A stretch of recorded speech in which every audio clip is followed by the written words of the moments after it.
What up, peeps? So recently, Josh Norman came out and said that it felt like a gut punch to him that the Carolina Panthers decided to let him go and not let him sign the franchise tag, and that he wanted to be a Carolina Panther badly. So my thing is that being the common sense guy that I am here, this jackass decided that he didn't want to sign the thing until he was forced to signing it. So if you wanted to be a Carolina Panther, you would have signed the damn franchise tag immediately, or you would have actually got a contract done with the Panthers. I understand last year the guy had a great season, but the fact is we all got to understand something here. He played on the Carolina Panthers that had a good defense. Was it all just him, or was it other players also? In the article that I read about it, he also said he'd been in Carolina for 5 years and worked his ass off. Simple fact is he was drafted in 2012. And this is 2016. He's only played 4 seasons. In those 4 seasons, he's missed 8 games. So the fact is that yes, he did have a great season where he had 18 pass deflections and some interceptions. He had 11 the year before, but he had none the year before and 7 the year before. So the thing is that yes, he may end up being the great cornerback that everybody expects him to be. But the fact is that you are going to get paid the average of the top 5 players at your position, which was a lot of money for the next year, and you chose to fucking shit on them. You chose to wait till the last minute because you thought you had leverage. I give the Carolina Panthers all the credit in the world for not doing it. I think that they showed everybody that ultimately it's like this.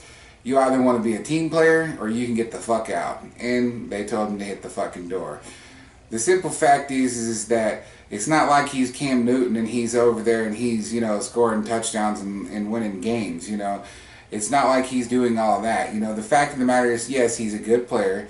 He's one of the top 10 cornerbacks in the league. But should he have, tried to hold out on the Panthers? No. If he wanted to be a Panther, you get the fucking deal done. If you don't want to play on the team, you sit there like you did, you wait till the last minute, and 9 times out of 10 the team's going to buckle and give you what you want, but the Panthers said, fuck you. And that's a great thing. That's great to see in the NFL, because ultimately there's a whole bunch of other players they can get for the amount of money they were going to pay him. And in a lot of cases in the NFL now, it's not about the player anymore. It's starting to become about the scheme. It's starting to become about the player being able to play that part of the field and what he needs to play. Plus, we all got to look at it like this. When you look at the NFC South, him going against the Saints, him going against the Bucks, and him going against who the fuck's the other team in that? The Falcons. Sure, against the Falcons, he's going against a good wide receiver. Against the Saints have, I don't even think the Saints haven't really had any elite, guy there for a little while. And then you look at the Bucks. They do have Evans, but the thing is, when you're looking at it on the whole, he gets 6 games a year, and he's got to be great for 2 of those games. And the rest of them, it's against other teams in the league. But you have to question how many elite number 1 wide receivers this guy goes against every year. Is it hard for people to go against a number 2 if you're an elite cornerback in good? No.